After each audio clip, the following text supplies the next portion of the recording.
నారా లోకేష్ గొప్ప అవకాశవాది. ఇప్పుడు అదే మాట సోషల్ మీడియాలోనే కాదు, పొలిటికల్ సర్కిల్లో కూడా బాగా వినిపిస్తున్న మాట. వాస్తవానికి అవకాశవాదం అనే మాట స్వార్థపరులకు అన్వయిస్తారు. తమ స్వార్థం కోసం ఎదుటివారికి చేటు చేస్తూ తాము లాభం పొందే వారినే అవకాశవాదులంటారు. మరి ఈ పేరు ఇప్పుడు మంత్రి నారా లోకేష్ ని ఉద్దేశించి ఎందుకు అంటున్నారనేది హాట్ టాపిక్. నారా లోకేష్ తన స్వార్థం కోసం ఏం చేశారు, ఎదుటి వారిని కాదని లాభం పొందేలా ఏం పని చేశారు అనేది ఇక్కడ అసలు రహస్యం. తెలుగుదేశం పార్టీ అధినేత నారా చంద్రబాబు నాయుడు కుమారుడిగా రాజకీయాల్లోకి వచ్చారు నారా లోకేష్. 2014 ఎన్నికల్లో టీడీపీ గెలిచిన తర్వాత నారా లోకేష్ ని మంత్రిని చేశారు చంద్రబాబు. నాటి ప్రభుత్వంలో కీలకమైన ఐటీ శాఖను నిర్వహించారు. ఆ తర్వాత ఎమ్మెల్సీగా లోకేష్ ని చంద్రబాబు నాయుడు మండలికి పంపారు. తన శాఖను సమర్థవంతంగా నిర్వహించిన లోకేష్ అప్పట్లోనే ఏపీకి పెట్టుబడులు సాధించడంలో విజయం సాధించారు. అయితే 2019 ఎన్నికల్లో మంగళగిరి నియోజకవర్గం నుంచి పోటీ చేసి వైసీపీ నేత ఆళ్ల రామకృష్ణారెడ్డి చేతుల్లో ఓడిపోయారు. దీంతో అప్పట్లో పెద్ద ఎత్తున విమర్శలు కూడా వెల్లువెత్తాయి.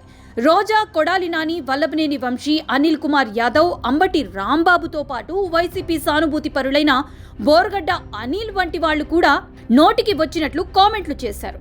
వ్యక్తిత్వ హరణం చేశారు. దొడ్డిదారిలో మంత్రి పదవి దక్కించుకున్నాడని, ఎమ్మెల్యేగానే గెలవకపోయాడని విమర్శలు చేశారు.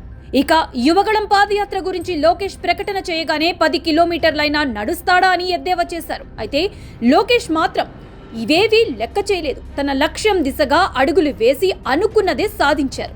లోకేష్ మంగళగిరిలో గెలిస్తే రాజకీయాల నుంచే తప్పుకుంటా అని కొడాలి నాని సహా పలువురు వైసీపీ నేతలు బహిరంగ సవాల్ విసిరారు. కానీ అనూహ్యంగా 90,000 ఓట్ల బంపర్ మెజారిటీతో విజయం సాధించారు లోకేష్. ఆ తర్వాత కూటమి ప్రభుత్వంలో కీలకమైన విద్యాశాఖతో పాటు ఐటీ శాఖ కూడా నిర్వహిస్తున్నారు.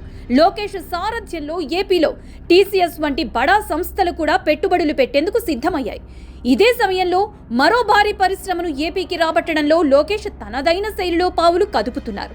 రైతుల నిరసనల నేపథ్యంలో ఏరోస్పేస్ ప్రాజెక్టుపై ముందుకు వెళ్లే పరిస్థితి లేదని కర్ణాటక ప్రభుత్వం తేల్చి చెప్పింది.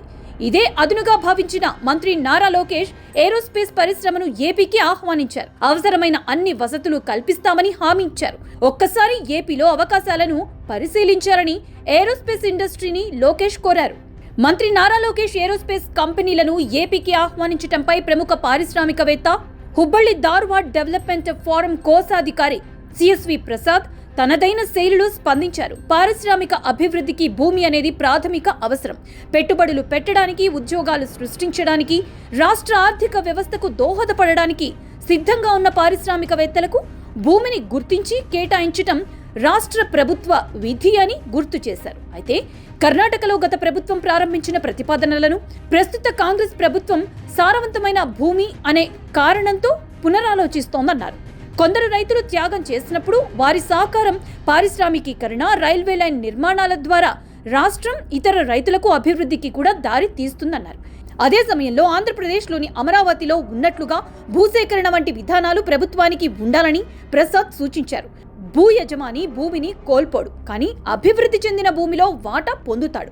కర్ణాటక నిర్ణయాత్మకంగా వ్యవహరించడంలో విఫలమైతే ఈ పరిశ్రమలు పెట్టుబడిదారులకు అనుకూలమైన విధానాలతో సిద్ధంగా ఉన్న పొరుగు రాష్ట్రాలకు తరలిపోతాయని, ఈ నిర్ణయాన్ని ఉపసంహరించుకోవాలని కూడా కర్ణాటక ప్రభుత్వాన్ని ప్రసాద్ కోరారు. ప్రస్తుతం కర్ణాటక ప్రభుత్వం తీసుకున్న నిర్ణయంతో ఏరోస్పేస్ పరిశ్రమ ఏర్పాటు ప్రశ్నార్థకంగా మారిపోయింది. ఇదే సరైన సమయం అని భావించిన లోకేష్ వెంటనే రంగంలోకి దిగారు.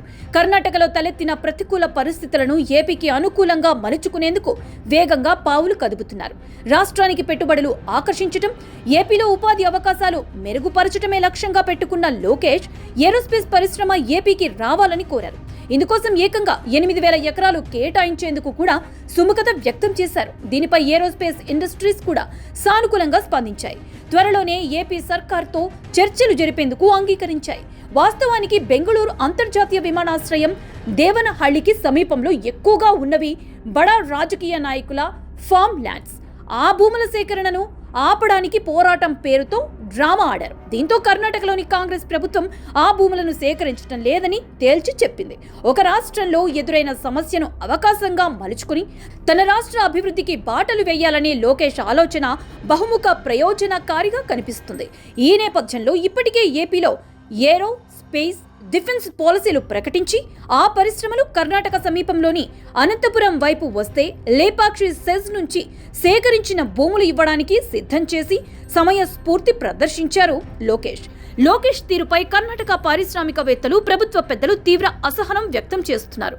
పరిశ్రమలను చాకచక్యంగా ఏపీకి రాబట్టడం ద్వారా పక్క రాష్ట్రాల ఆర్థిక పరిస్థితిపై ప్రభావం పడుతుందని విమర్శలు కూడా చేస్తున్నారు. మొత్తానికి అంది వచ్చిన అవకాశాన్ని సద్వినియోగం చేసుకోవటం ద్వారా గొప్ప అవకాశవాదిగా లోకేష్ గుర్తింపు తెచ్చుకున్నారు.